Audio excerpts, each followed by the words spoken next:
Hello दोस्तों, कैसे हैं आप लोग। आज एक नई स्टोरी के साथ जानते हैं कि भगवान को बेलपत्र क्यों पसंद है या उनको क्यों चढ़ाया जाता है। नारद जी ने एक बार भोलेनाथ जी की स्तुति कर पूछा, प्रभु आपको प्रसन्न करने के लिए सबसे उत्तम और सुलभ साधन क्या है। हे त्रिलोकीनाथ, आप तो निर्विकार और निष्काम हैं, आप सहज ही प्रसन्न हो जाते हैं। फिर भी मेरी जानने की इच्छा है कि आपको क्या प्रिय है। शिव जी बोले, नारद जी वैसे तो मुझे भक्त के भाव सबसे प्रिय हैं, फिर भी आपने पूछा है तो बताता हूँ। मुझे जल के साथ साथ बिल्व पत्र बहुत प्रिय है। जो अखंड बिल्व पत्र मुझे श्रद्धा से अर्पित करते हैं, मैं उन्हें अपने लोक में स्थान देता हूँ। नारद जी भगवान शंकर और माता पार्वती की वंदना कर अपने लोक में चले गए। उनके जाने के पश्चात पार्वती जी ने शिव जी से पूछा, हे प्रभु, मेरी यह जानने की बड़ी उत्कृष्ट इच्छा हो रही है कि आपको बेलपत्र इतने प्रिय क्यों है। कृपा करके मेरी जिज्ञासा शांत करें। शिव जी बोले, हे शिवे, बिल्व के पत्ते मेरी जटा के समान हैं। उसका त्रिपत्र यानी 3 पत्ते ऋग्वेद, यजुर्वेद और सामवेद हैं। शाखाएं समस्त शास्त्र का स्वरूप हैं। बिल्व वृक्ष को आप पृथ्वी का कल्प वृक्ष समझे तो ब्रह्मा विष्णु शिव स्वरूप हैं। स्वयं महालक्ष्मी ने शैल पर्वत पर बिल्व वृक्ष रूप में जन्म लिया था। यह सुनकर पार्वती जी कौतूहल में पड़ गई।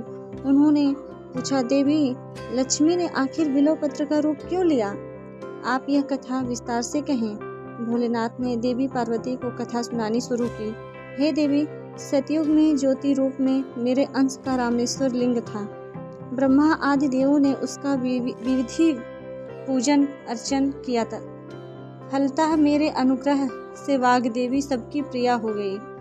वह भगवान विष्णु को स्वतः प्रिय हो गई।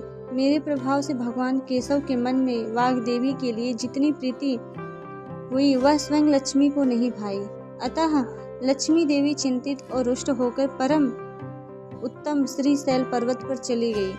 वहां उन्होंने मेरे लिंग विग्रह की उग्र तपस्या आरंभ कर दी। हे परमेश्वरी, कुछ समय बाद महालक्ष्मी जी ने मेरे लिंग विग्रह से थोड़ा ऊर्ध्व में एक वृक्ष का रूप धारण कर लिया और अपने पत्र पुष्प द्वारा निरंतर मेरा पूजन करने लगी। इस तरह उन्होंने कोटि वर्ष 1 करोड़ वर्ष तक आराधना की। अतः उन्हें मेरा अनुग्रह प्राप्त हुआ। महालक्ष्मी ने मांगा कि श्री हरि के हृदय में मेरे प्रभाव से वाग्देवी के लिए जो स्नेह हुआ है वह समाप्त हो जाए।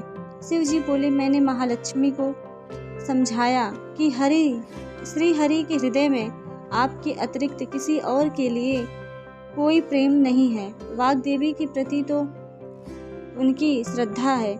यह सुनकर लक्ष्मी जी ने प्रसन्न हो गई और उन्हें पुनः श्री विष्णु के हृदय में स्थित होकर निरंतर उनके साथ विहार करने लगी। हे पार्वती, महालक्ष्मी के हृदय का एक बड़ा विकार इस प्रकार दूर हुआ। इस कारण हरिप्रिया उसी वृक्ष रूप में सर्वदा अतिशय भक्ति से भरकर यत्न पूर्वक मेरी पूजा करने लगी। बिल्व इस कारण मुझे बहुत प्रिय है और मैं बिल्व वृक्ष का आश्रय लेकर रहता हूँ। बिल्व वृक्ष को सदा सर्वतीर्थमय एवं सर्वदेवमय माना चाहिए, इसमें तनिक भी संदेह नहीं है। बिल्व पत्र, बिल्व फूल, बिल्व वृक्ष अथवा बिल्व काष्ठ के चंदन से जो मेरा पूजन करता है वह भक्त मेरा प्रिय है। बिल्व वृक्ष को शिव के समान ही समझो। यह मेरा शरीर है। जो बिल्व पर चंदन से मेरा नाम अंकित करके मुझे अर्पण करता है, मैं उसे सभी पापों से मुक्त करके अपने लोक में स्थान देता हूँ। उस व्यक्ति को स्वयं लक्ष्मी जी भी नमस्कार करती हैं। जो बिल्व मूल में प्राण छोड़ता है उसको रुद्र देह प्राप्त होता है। आपको ये स्टोरी कैसी लगी आप बताइएगा, और स्टोरी मेरी सुनने के लिए आप सभी को धन्यवाद।